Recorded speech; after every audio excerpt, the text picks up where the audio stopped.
Gomer Pyle, USMC. Starring Jim Neighbors as Gomer Pyle. Also starring Frank Sutton as Sergeant Carter.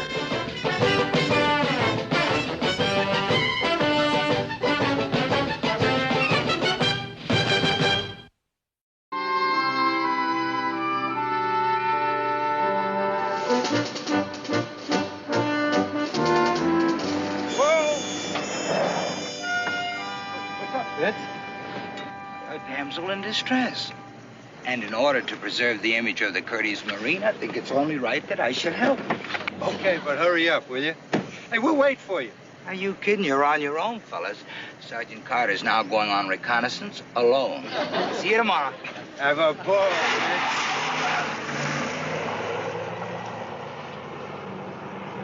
Hi.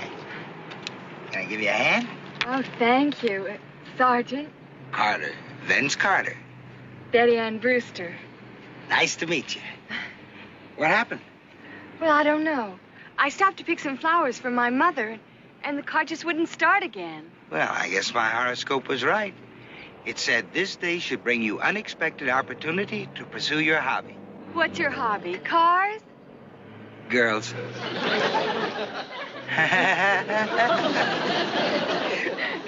Well, let's take a look, huh?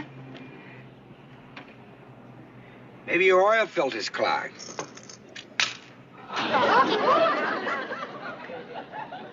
No, it ain't. Oh, Sergeant, I'm so sorry. Well, that's okay. I'll get a new one in town. Oh, no. Absolutely not. I insist that you come to my house and I'll wash it for you. Huh? But it'll take so long to dry. Well, then we'll just have to sit there together until it does. Let me get this sink fixed. Well, thank you. And in the meantime, I'll just go and pick some more flowers. Yeah.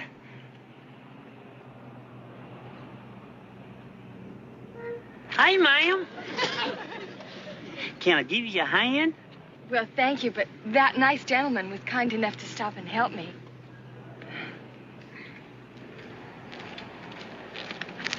Hey, buddy, can I give you a hand? Huh? Well, I'll be. Hey, Sergeant. Pyle, what are you doing here? I was on my way into town, and I just thought I'd stop and help. Look, Pyle, Oh, looky there. You got a spot on your shirt. All right, get moving, Pyle. On your way, move it. I think your trouble is your distributor. I'll have it fixed in a second. That ain't the distributor. That's the generator. Distributor's over there. Get lost, Pyle, get lost. It ain't the distributor, miss. Oh, there it is. I see the trouble. What is it? Well, back home, when one feller finds the trouble, he gives the letter it starts with, and then the other feller has to guess. The letter's S. Well, I haven't got time for games. I should have said SP. It's 2 words. What is it? You give up already? Pyle. Well, first word's spark. You know what the P stands for? Plug. Spark plug, you get it? That's it, Pyle. Just fix it. Yes, sir. You can get in the car, miss. It'll be fixed in just a jiffy. You see, what happened, miss, is them little rubber caps popped off your spark plugs. I never have seen that happen before by accident. Usually you have to give them things a pretty good tug to get them off. But I guess if you hang around cars long enough, you're bound to see everything. All right, Pyle, get a move on. Yes, sir. I just snapped these little rubber caps right back on. First time I ever seen anything like this happen by accident. Give her a try now, ma'am.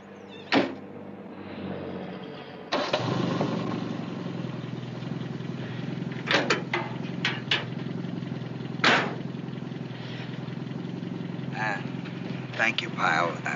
Look, I'm sorry we can't give you a lift into town. But you know how these little cars are. They only seat 2 people. Oh, that's all right. Walk will do me good anyways. I'm sorry I can't take both of you. But since this is the young man who fixed the car, it's only fair that I take him. Get in, Private.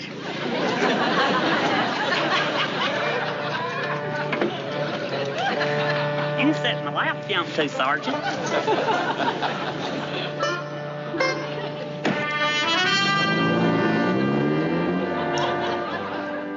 Oh, that was a sweet thing for you to do, son.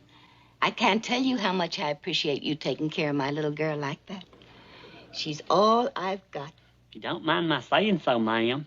She may be all you've got, but what you got sure is fine. I think so. Oh, now, Gomer, your hands must be dirty from fixing that car, so why don't you go and wash up? Now, there's a fresh towel right next to the window. Yes, ma'am.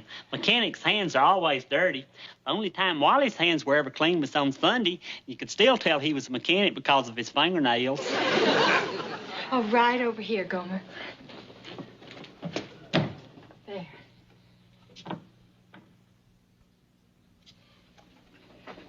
Well? Oh, he's perfect. Have I ever picked a wrong one yet? No, but we gotta be careful, very careful. Now, don't worry. I just wish we had 10 Gomers. Oh, and I hope he's as dumb as that sailor we had in Norfolk. Mom, next to Gomer, that sailor was Albert Einstein.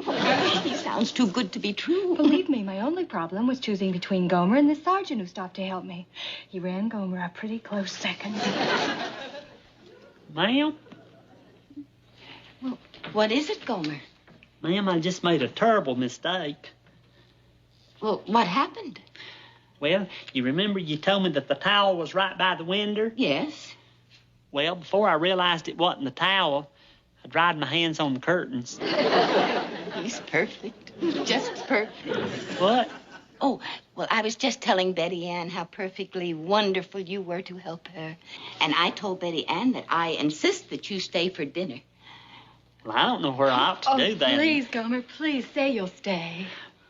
You mean a regular dinner where you sit down at the table and everything? Just the three of us. Just one little happy family. Ma'am, you're making my eyeballs puddle up. Will you stay? Will I? Oh, good. And Gomer, don't call me ma'am. Call me Mom. Okay. Mom? Oh, thank you, son. And I'm going to cook you the finest meal you ever ate. Candied yams and noodle pudding, hominy grits, and my specialty, chicken and dumplings cooked in sherry wine. Oh, my. I just remembered I'm fresh out of cooking sherry. Gomer, dear, will you do me a favor? Sure, anything, ma'am. Mom. Mom? Well, would you mind going to the spirit store? Spirit store? Well, I just hate to say the word liquor. You are a good woman. Just tell me what you want and I'll get it for you. Oh, fine. Now, I'll just write down the kind to get. It's a special kind. And I'm going to put in a check for the man at the store to cash. He does that for me. Betty Ann, you sure are a lucky girl. She's the sweetest mom I ever met. She certainly is.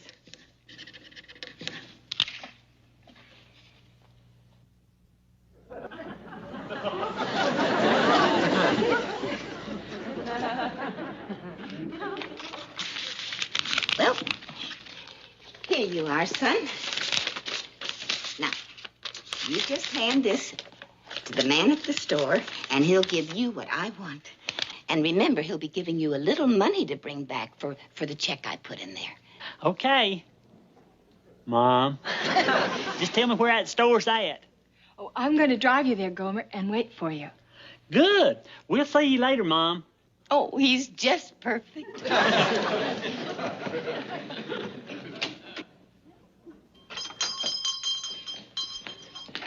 Good afternoon. May I help you? Say, you got just about everything in here, haven't you? Yes, sir. Is there something I can help you with? Oh, it's all wrote down here in the note, exactly.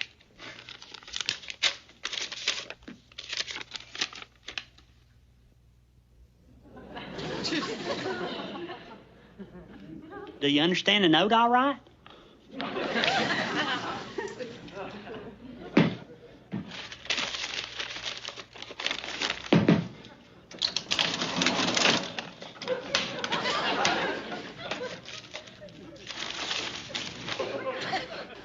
Are you sure all the money's there?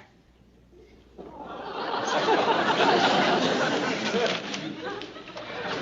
glad I asked. I wouldn't want no mistakes. Much obliged, buddy.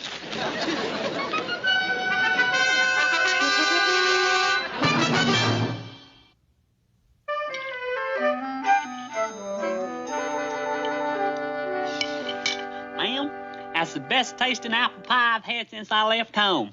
Oh, thank you, Gomer, but that's sweet of you to say. I mean it. Well, Gomer, we'd like you to come for dinner whenever you can. Gosh, I just don't have the words to express my appreciation. Well, you don't have to, Gomer. You've been ever so helpful already. Well, it's been my privilege. I just wish there's more I could do for you. Well, I'm sure you two children don't need an old lady sitting around, so I'm just going to mosey off to bed. Oh, Betty Ann, will you bring me that dish, please?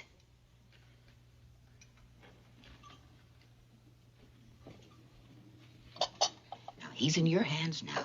You make sure he wants to come back.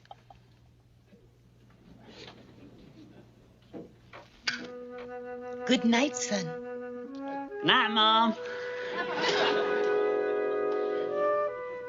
Shall we sit?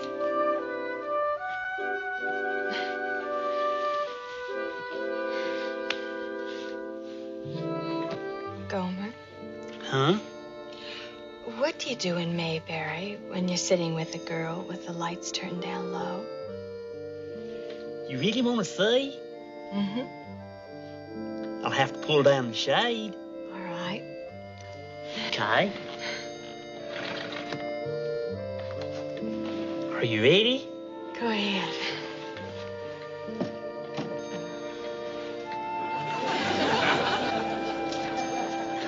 Now tell the truth. Don't that look like a real live swan?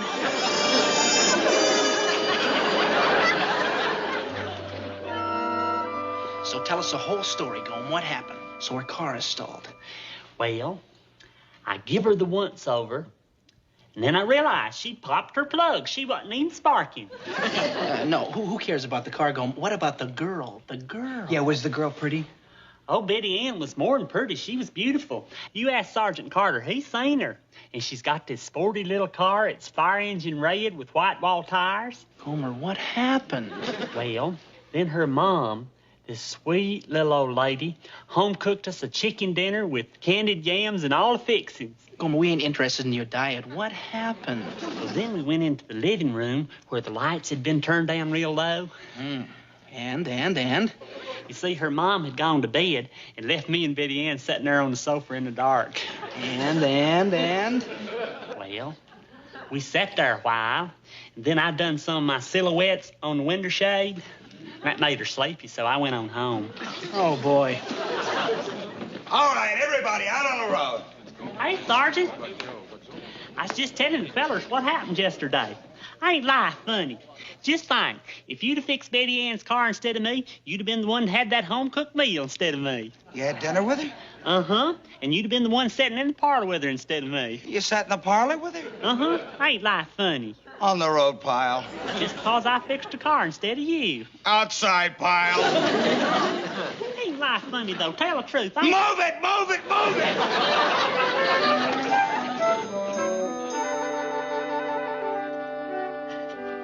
Must think me awfully silly, Gomer, but I ran out of cooking sherry again. Oh, don't worry, ma'am. I'll be glad to go get you some. I knew you would. Oh, you are such a dear boy. Well, I wrote down exactly what I want. So you just hand this envelope to the clerk. Like you did yesterday. I like shopping like this. You can't forget nothing. Oh, did you put the check in the envelope, Mother? Oh, yes, dear. Oh, those darling Boy Scouts were around this morning for a donation, and I gave them all my cash. So, Gomer, you make sure the clerk gives you the change. Oh, he will, ma'am. He's a real friendly feller. Oh, we're going to a different liquor store today, Gomer. One on Fairview Street. The man isn't doing too well, and Mother thinks we ought to give him the business. Oh, you are two of the most kindly people I've ever known. I hope them storekeepers appreciate what you're doing for them. Off you go.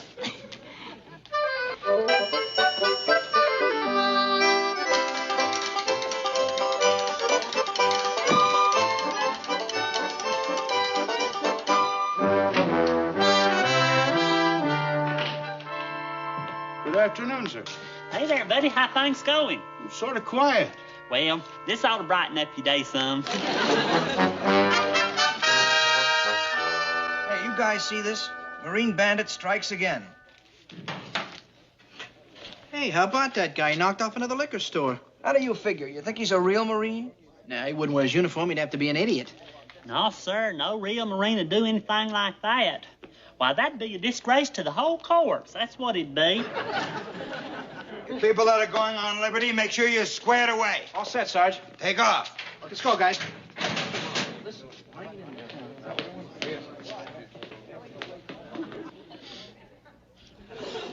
What is that? Stout-hearted men. What? Stout-hearted men, that's the name of the new hair tonic I'm using. The radio announcer says it has that clean, masculine aroma. You wouldn't by any chance have another date? Yes, sir. Oh, you remember Betty Ann, the girl that popped her plug. She had that little bitty car, and she had room for me, and she didn't have room for you. I remember. Ain't life funny, Sergeant? If you'd fix Betty Ann's car instead of me, you'd be the one going in for dinner in the evening. I tell you, life sure is funny. Get out of here.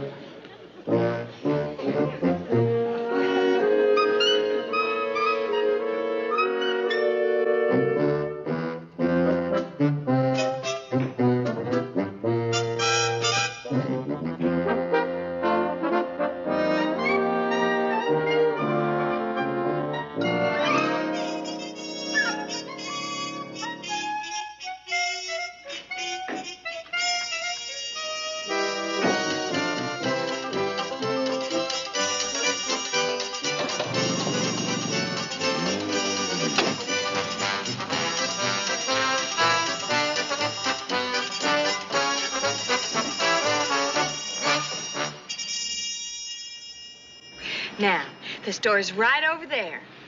Gomer, are you sure you have the note? You betcha I have. Pyle! Hey, Sergeant, what you doing here? I've been looking all over for you. You have? Is something the matter? You gotta get back to the base. Hi, Betty Ann. Hello, Sergeant. But why, sir? I never saw anyone leave his bunk in such a mess. The hospital corners on your bunk were a disgrace. They were? Pyle, you'd better get back before the duty officer checks the barracks or he'll really lay you out. If you hurry, you can probably just make it. But I gotta pick up something for Betty Ann's mom. Please, it won't take very long, Sergeant. Well, how about I do it? He's got to get back. Well, Any little errand he can run, I can run. I suppose so. I guess it'll be all right. Well, it's that store right there, Sergeant. And you just give the clerk this note, and he'll give you a bottle of cooking sherry, and there's a check in there he'll cash for you. It's all in the note. Okay. Now, you get to the bus station and get the first bus back to the base. I hope you beat the duty officer. Don't worry, Sergeant, I will. And thank you for warning me. Bye, Miss Betty Ann. I gotta get back to the base now, but the Sergeant Carter here to take over real fine for me. Get the car started, honey. I'll be right back. Good afternoon, Sergeant. You certainly seem happy today. You'd be happy, too, if you were in my shoes. Here, it's all in the envelope. And make it snappy. I got a lot of lost time to make up for. I know exactly what you mean.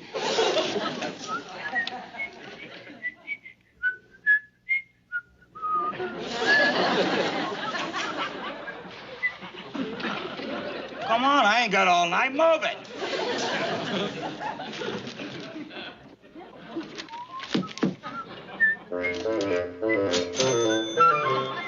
Hi, Mom. Oh, hello, dear. Dinner's almost ready. Go. What happened to Gomer? Well, he had to go back to the base. This is Sergeant Carter, who was nice enough to fill in for Gomer. Hi, Mom. I've heard a lot about you. Oh, thank you, Sergeant. Now, you just make yourself at home, and we'll be back in a minute. I'll be waiting for you. Oh, what happened? Why did Gomer leave? Oh, he's so stupid he can't even make his bed right. They sent him back to camp. Oh, I'm afraid of this one. A private, okay. But this one's a sergeant. They're smarter. Oh, not this one. He's the one I was telling you about. He was with Gomer that first day. Besides, he already pulled our job for us. Look, it's our biggest haul yet.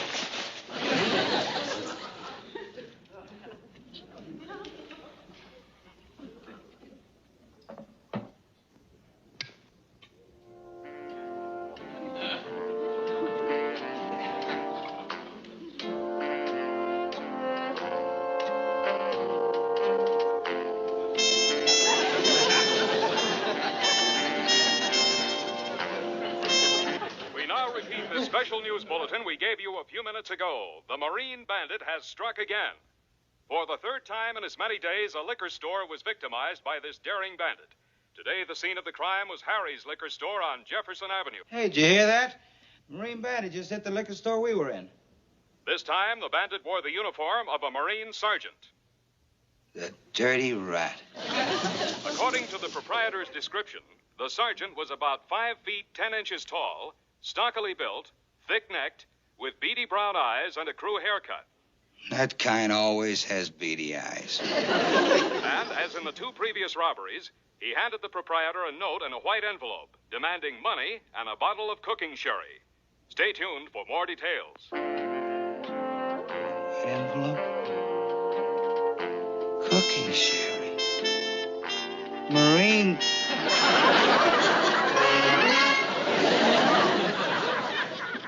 Here, Mom, I've got everything. Good. Well, that ought to hold him. Come on. These are the ones, officer. These two right here. All right, you two. Shame, shame, shame on you. What you two done is a disgrace to ladyhood. And to thank you used me to help you.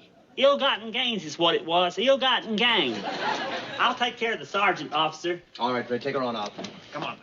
All right, let's go. Hey, Sergeant. Ain't this the awfulest thing you ever seen?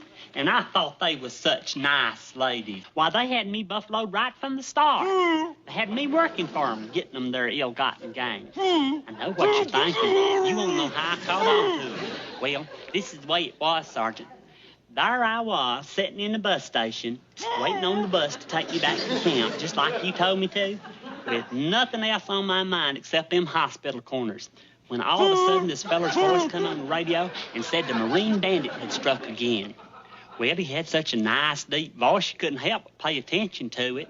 And then he said that the bandit had this crew haircut and was a little stocky. You are kind of stocky, Sergeant. Not plump stocky, but I spot a jiggle in your jowls every once in a while. Anyway, he said about the envelope and the letter. So I just put 2 and 2 together. Ain't life funny, Sergeant? Just think, if you hadn't have found me, I'd be sitting there all tied up, and you'd be sitting here talking. Ain't life funny now, Sergeant?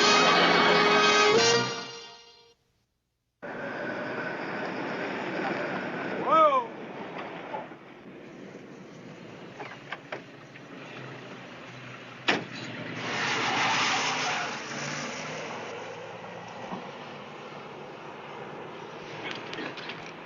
Pyle.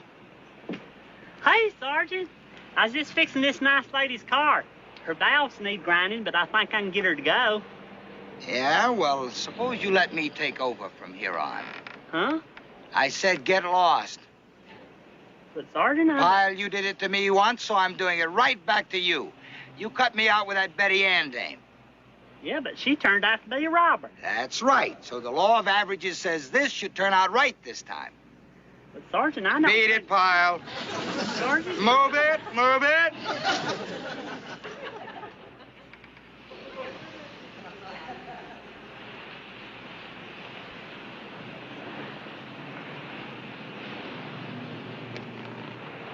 How'd do, ma'am? I hope you don't mind, but the private had to leave on urgent business, so I'll take over for him. Okay? Bless you, son. It's so sweet of you to do this.